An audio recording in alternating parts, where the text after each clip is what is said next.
All right. We are live. We are live. Happy Friday. I'm gonna get set up on my Facebook Live. Bear with me. I hope these mics are working all right. I still want to get some different mics. Might order some soon.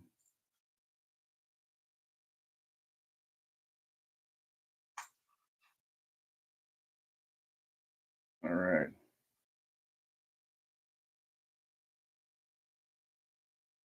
And it looks like we are live.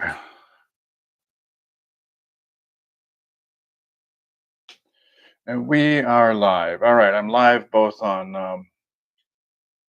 Facebook and live on YouTube. Got my favorite tea. My lovely wife ordered it. It's a hot cinnamon herbal tea. Happy Friday. Let me turn my music down. I like to have music on when I'm doing these. Borrowing my wife's headphones because I'm charging mine for work. I'm pleasant enough to, or fortunate enough to have the ability to listen to one headphone at work. So I haven't been on in a while. Um, so I didn't even want to go on this morning, but to do things regardless of my feelings and just do them because it needs to be done. Um, so yeah, I wanted to talk about healing. Um, it's been what 7 years going on 8 since my brother died. Um, you know, first of all, I want to give thanks to God for all that He has done and all that He is doing, and just to be grateful to even have an opportunity to discuss these things, to grow, to learn, to evolve, transform, whatever. Um, yeah, let me see if I can turn the volume up on this. I'm gonna mess around with some settings uh, on my computer and see about getting better sound quality. I do have a fan going, but the heat's coming in Phoenix. It's been in the 80s lately, and it's going to continue 70s and 80s. Baseball is happening right now. Spring training, albeit, but here in Phoenix and in Florida, all 30 teams have reported. Not all players have signed. I'm hoping that the Red Sox pull out some magic and get one Jordan Montgomery and perhaps a Garrett Cooper. Uh, but yeah, going on 8 years since my brother died. Um,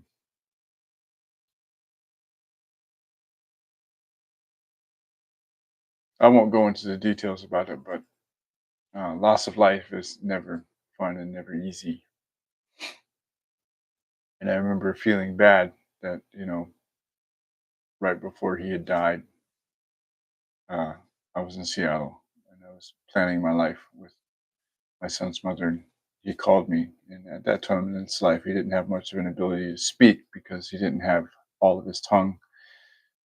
His face was 27 surgeries repaired, but he did not look anywhere near what he looked like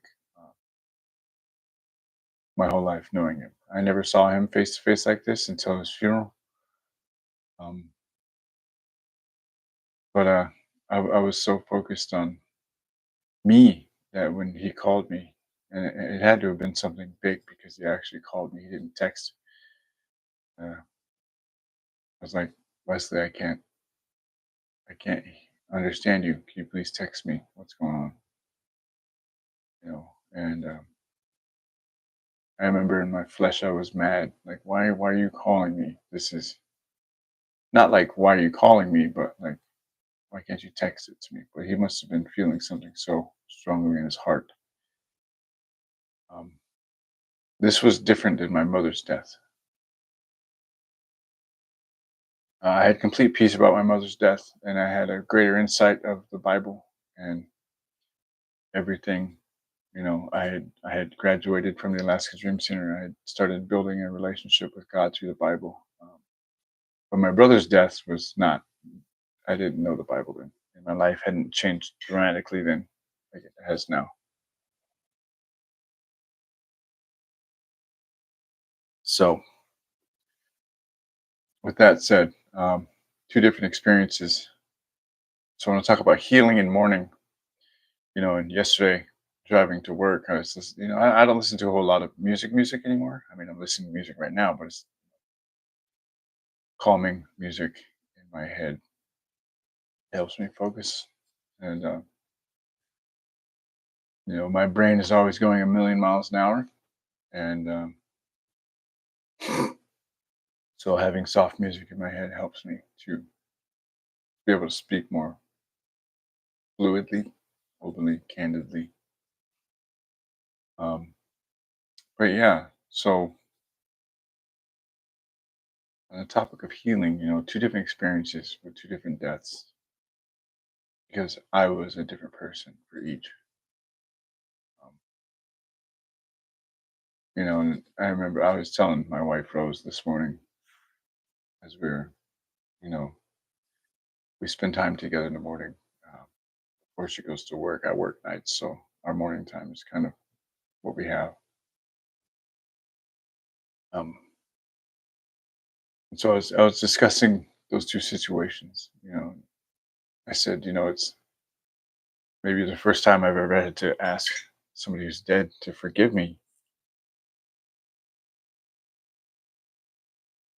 And she says, "Yeah, that's good, but you also need to forgive yourself." And I think that's some of the weight that I've been feeling on me, kind of shackling me. I said, "Yeah, that's a tough one because if I don't do that, I could be shackled and stuck in the mud." And I don't want that. The people around me don't want that. My wife doesn't want that. Our children don't want that. Anybody that's in my vicinity does not want that. And so I'm learning to tell how I feel. And I said, I was driving to work. I heard this song that I shared with her. It's called In Loving Memory by Alter Bridge. Um, and I cried as I was going to work. And we listened to this song again this morning and I showed it to her. And I didn't cry hard, but I definitely got choked up. I'm thankful that number one, I'm sober. Number two, I'm learning to feel what I feel and that it's okay to feel. I'm not working it away with hard work. I'm not shoving it under a rug. I'm not denying it. I'm not, um, and I'm facing it. I'm experiencing it. And I'm thankful that I get to have that experience. And I think forgiving myself is the most important one because God says to love others as you love yourself. Well, if I don't forgive myself, then I'm not being very Christ-like. And so that's where I'm at today with healing. With my mother, Evie, you know, I had just started college and started my chaplaincy uh, experience of, I thought I was just going to get a degree. Little did I know that God was going to take a lot of time to show me a big giant mirror to my heart and my soul, my mind. Um, and so when my mother died, I had started class like that November, I think, or January. I don't know. It was pretty soon. But we had a week when she was in a vegetative state,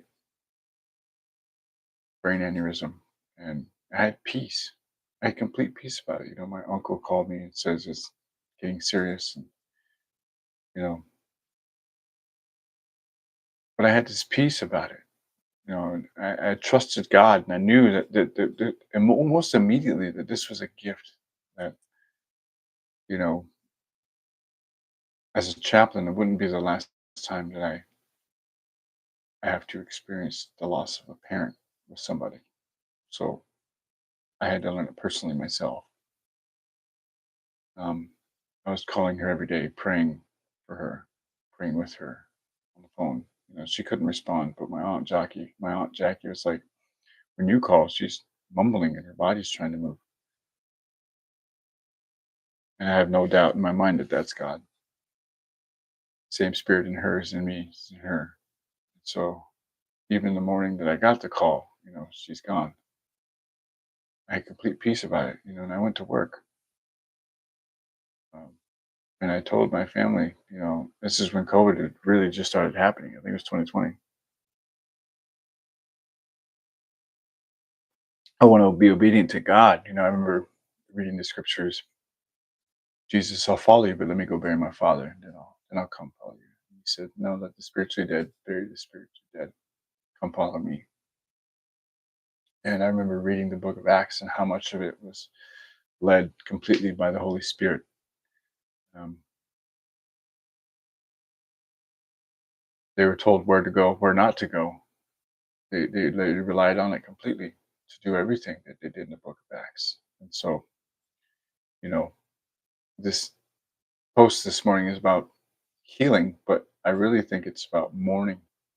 Mourning doesn't ask permission to show up, have these memories, PTSD, whatever you want to call it. It just shows up. And I'm thankful that now, in this time of my life, I can address those feelings and those memories. Hold on, I got to sneeze. Oh, it won't come out. Stupid sneeze. Um, to experience this, what somebody that I know named Holly would say, welcome to the human experience.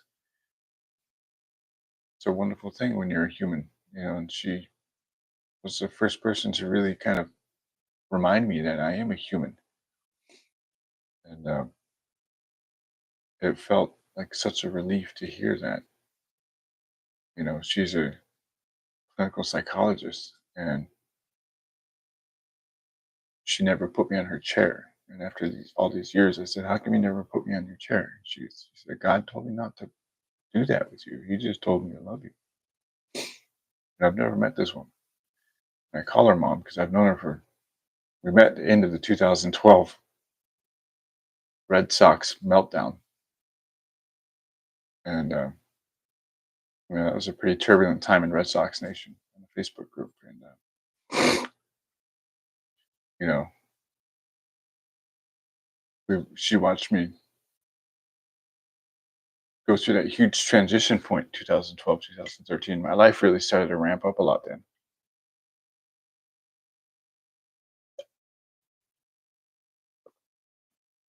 Um, so fast forward 10 years, you know, being called a human for me is big because for so long I didn't feel like a human.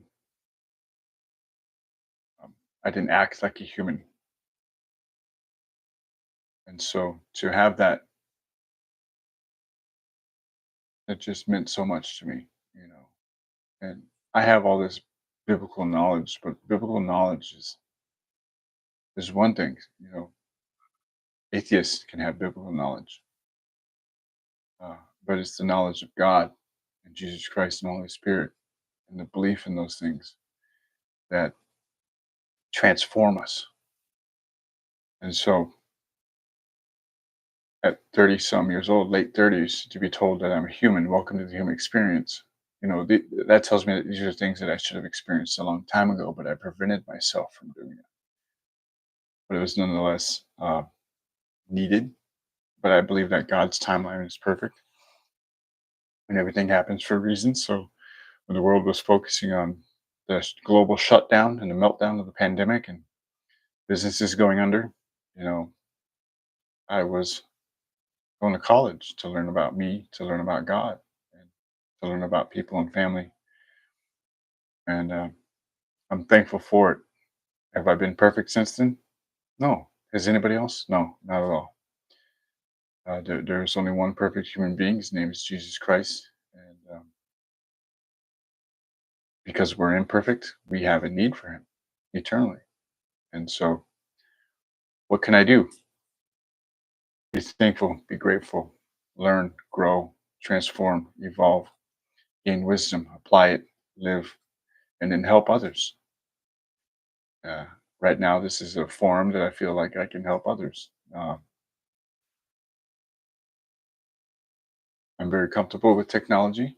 I've never had any problem meeting people across the globe through technology. Growing up in Seattle, I was part of the huge technological wave that happened, and I jumped on that train. You know, I'm happy to say that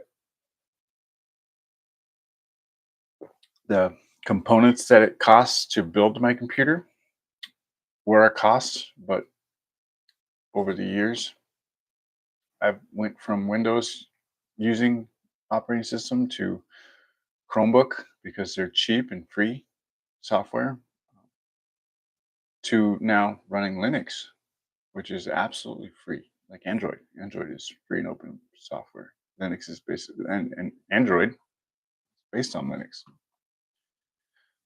So I'm not surprised that I went to the source. And so even though I had to pay to build this computer that I'm using, it was substantially less than had I went to the store and bought a computer that was pre-built. And I now am learning how to game on this computer because uh, our daughter wants to game, and she runs Linux on her computer that I built for her, the same Linux operating system that I have. So I might as well learn how to do it first on this PC, so that way when it comes time to set her up, she'll be ready to go. And so that's what I'm doing. I'm learning. I'm busting through these walls, and it's awesome. You know, I didn't know how simple gaming on Linux can be. You know, so take that, Microsoft, from a Microsoft town kid. Um, but that's another, just example of evolution of how I have weaved. And imagine I'm in a cocoon and I'm a caterpillar and I die. A caterpillar has to die inside of there and it turns into mush. And then um, it's reborn again into something new. Well, I'm in that process right now.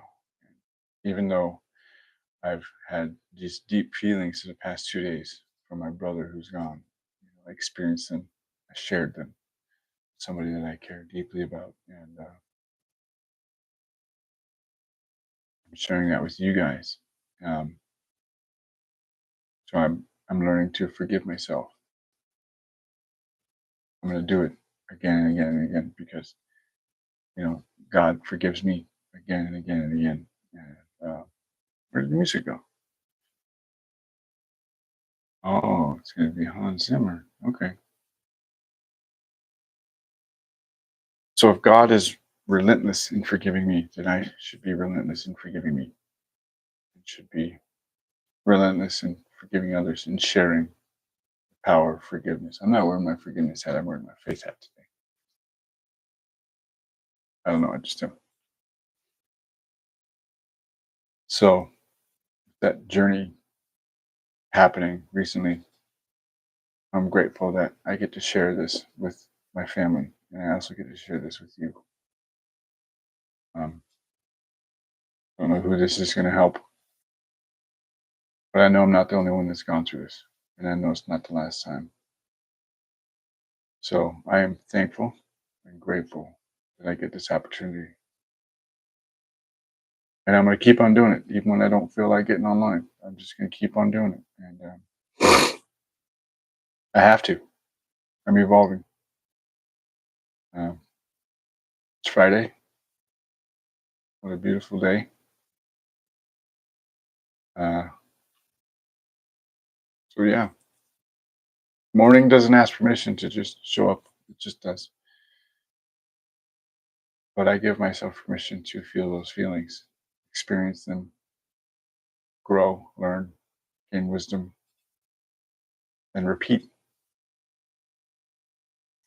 I'm only going to be a human on this earth for a limited amount of time, so I might as well take the unlimited resources of our limitless God and apply them to my everyday needs, not only for myself, but for others. Every day is a gift. I'm a gift. You're a gift. Your wife, your husband, your children, your parents, everybody around you is a gift.